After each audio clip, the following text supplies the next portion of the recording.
شارداریا شیخ مقصود و اشرفیه یا حلبه خباتین خوین خزمتا گل دومیدو کمیته نوی روشانه گرین میدانی پکتینن.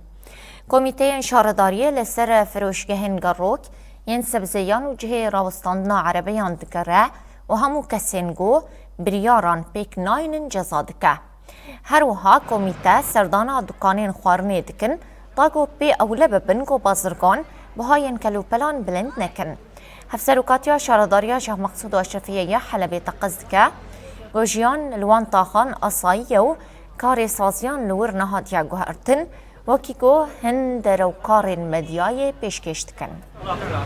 سكنة صار بسطوط سكنة ركج ممكن رباط كان مثلا ممكن يسعف به حتى أمكن الأشرفية تنظيم دكان وبار ماشي مقصود والشرقي ومعروف ما جي تنظيم كريا أمصار دي كانوا سكنة معني ارتفاع أسعار بر ارتفاع أسعار شبيه بالنسبة إنه شهر شد به دولار رود به أو ضغطوجي صار ديكونجيو شد بن